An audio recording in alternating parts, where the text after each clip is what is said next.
What's good, guys? I'm Running Kid here, back again, and once again, welcome back to yeah, welcome back to Geek Thoughts. And today, guys, it's all about Blade, uh,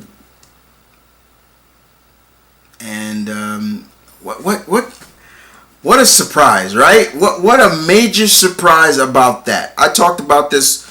I talked about all of Phase, the Phase 4, but on a live stream. What a surprise! Blade returning to big screen, but under the MCU now. And once again, I said it before. Let this sink in. Blade, Black Panther in the same universe. Let that sink in, and we find out who is gonna play Blade. Two-time Academy Award winner Mahershala Ali. Good talent. But there were a lot of folks out there that were pissed off about it, or had to get their hissy fit. A lot of people felt butt hurt and things like that. Instead of looking at it from another standpoint, but they had to get their 2 cents of boo hoo in. Anyway, no Wesley Snipes. That's the big thing. And I, for one, have always had love and respect for Wesley Snipes. And I even said, thank you for getting this, really, truly starting this comic book movie freight train. Now, it's hard to stop this freight train. This freight train is moving and nobody ain't stopping it. I know some people say, but it was Keaton's Batman and Mr. Reeves' Superman that kind of started. Yeah. But then no, because after those movies, we didn't really see a lot of superhero movies after. Once Blade, we saw Spider-Man, Daredevil, X-Men, all this stuff. We were seeing tons of superhero content movies because of Blade.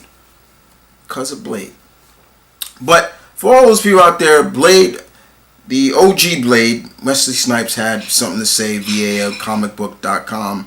And I want to read it before I also talk about what also I think about the Blade. And I want to read this.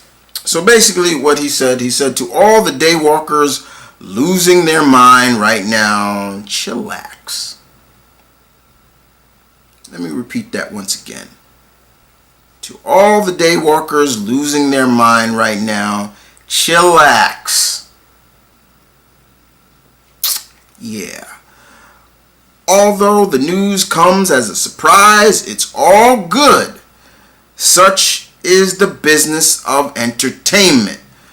Much peace to the MCU crew, always a fan. Honor and respect to the Grandmaster Stan. Congratulations and salam to Mahershala Ali, a beautiful and talented artist whose expressions I look forward to experiencing for many years to come. Assalam. We will someday work together. Most importantly, to my loyal fans, the incredible outpour of love is overwhelming. I am grateful for the never-ending support. So fret, worry. It's not the end of the story. Welcome to the Daywalker Click. That was Wesley Snipes right there. Beautiful. I want to reiterate what he said. We will someday work together. Now, it was said by Kevin Feige himself, the architect of the MCU, that basically the Blade movie will be in Phase 5. He basically came out and said it. Basically, it's because we all saw what Phase 4 is of. It's 10 projects. That's it. And going from 2020 into 2021. So most likely, Phase 5 will start sometime 2022. Yeah, 2022. Yeah. But in that meaning, the point is,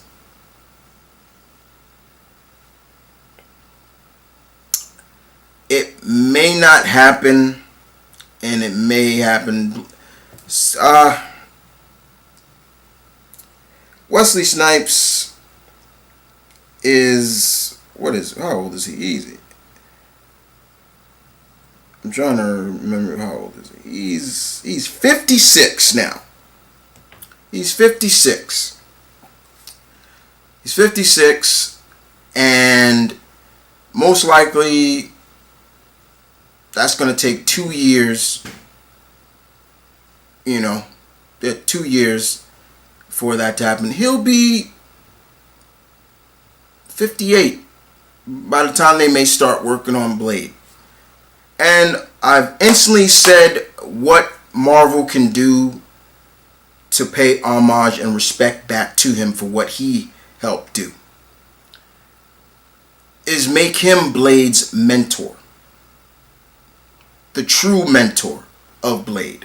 A lot of people don't know this because you probably just watched when he first appeared on Spider-Man the Animated Series and you saw the white boy Whistler.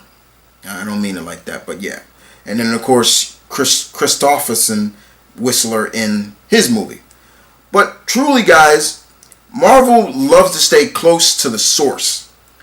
And in the comics, when Blade finally told his origin of the man who was like a father to him, the man who taught him how to hunt the vampires and trained him to be a vampire hunter, was a musician called Jamal Al-Fari. He was a vampire hunter, but also was a jazz musician. Taught him how.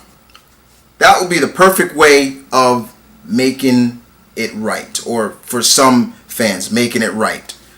To me, it's just a way of being just respectful. Like, here you go. This is what we're gonna do for you. It would be such a excuse me. It would be such a very intricate part of really, truthfully, Snipes passing your torch. Like, the torch is yours now, sir. Here you go. Your Blade now. Okay? That would be so interesting and well done. That's my opinion. That he'll be Jamal Al-Fari. I hope I'm saying the last name right. And yes, that's the real person that trained Blade. And Blade had to kill him because he got bit. He turned into a vampire, and that was it. The other second thing is being interested in seeing how the MCU introduces vampires. How they introduce vampires. And I'm just saying, look, man, don't go this whole, well, vampires are man-made. Don't do that. Please, God, don't do that. I want them to stay truthfully to being what they are, mythical, blood-sucking fiends that they are. The whole concept that I had a friend, PAC member Vernus, basically said, why don't they could easily just be very secretive. That works. And I added on to that when I was talking to another PAC member, Myron, basically saying, hey, you know what? They can go the route of, okay, if they're secret, how did they get their victims? I was like, the easiest way. People that society wouldn't really recognize are missing. Like the homeless. You take out the homeless, you kill a homeless person, nobody's going to really, oh, where did he go? Or no, that's how you get it. Then my friend Myron, PAC member Myron, says basically they can kind of go the whole route of taking out isolated towns, or causing past current disasters that happened. That was their means of getting what they needed. There are just so many different aspects of just going, it was man-made, it was scientific. Nah, I'm not feeling that. I'm not. That's the biggest thing I'm also interested in. The other thing is, when is Blade in terms of timeline? Not timeline, but in terms of time, when is going to take place? Are they really going to make Blade very old? Like he's older than he looks. I hope they go that route. I hope they go that he's older. He is born he was born in the 1920s, I believe, of London. His mother was giving birth to him when Deacon Frost was feeding on her. Like, yeah, it wasn't the way they did it in the first movie was interesting, but in the comics, and I doubt they'll go that far, but how would that feel? You're pushing out your baby, but this fucker is biting you and sucking your blood. And that's why he got the what happened to him and why he gained the abilities of the vampire, except though he doesn't become, the sunlight doesn't kill him, doesn't hurt him. So that's also going to be very interesting. But also the biggest other thing about that is the fact that I don't think Blade is going to be alone in this. And I think not only will this be probably another way of incorporating other supernatural or characters from the world of Marvel that deals with threats like vampires and monsters. I feel, and believe it or not, and this is just me, I feel that Blade will also introduce this woman right here. Ladies and gentlemen, this woman right here is none other than Elsa Bloodstone. She is the resident monster hunter of the Marvel Universe. Her father, Ulysses Bloodstone, was a famous monster hunter, and their family is kind of like the best way to describe them is they're kind of like the Belmont family from Castlevania. That's what they're like. That's exactly what she's like. She is like that. And they have a power in them that is similar to Blade. She can heal rapidly like Blade. She is immune to vampire bites, so she's immune to certain bites. But she's a hell of a markswoman, trained in various forms of fighting as well as weaponry. And Blade and her have met on many occasions. So I have a strong feeling that the Blade movie may, under Marvel, may introduce this woman here. And I would be very thrilled to see Elsa Bloodstone, excuse me. There are a lot of people that don't know too much about her, and that for all those who don't, you should do your research. Trust me. She first appeared, she was created by Dan Abnett and Andy Lanning back in 2001. And she's very interesting. Her family history is very interesting. And I can see her and Blade just kicking ass, taking names together. But still recognizing that, yeah, she just... Because Marvel likes to do that. Introduce other Marvel characters into their world through another movie, through somebody else's movie, to get people thinking, ooh, okay, who's that person? That would work for Blade as well. That would work for Elsa here. That would work for her, because we know Blade. There are a lot of people that don't know her. I do, but there are a lot of people that don't. And she's also a playable character in Marvel Alliance, Ultimate Alliance 3, which was very surprising. But cool, this could be the beginning of seeing more of those supernatural characters like Jacob Russoff, Werewolf by Night.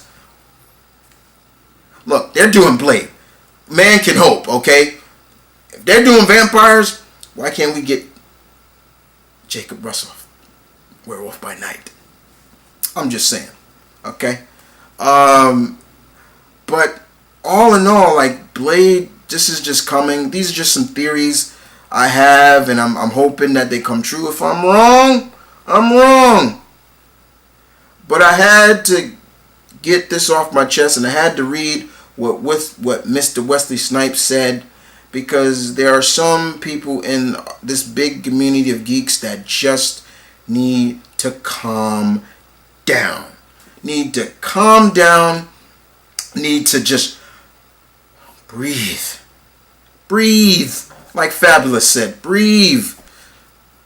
And more importantly, also need to, as I always say, trust in Feige. In Feige, we trust. So far, this man has not let us down in terms of what he said. Trust in the man. Trust him. But in the meantime, those are some theories I have about Blade. What's some of yours? I'm looking forward to hearing. But other than that, guys, you guys take care, and I will see you guys next time.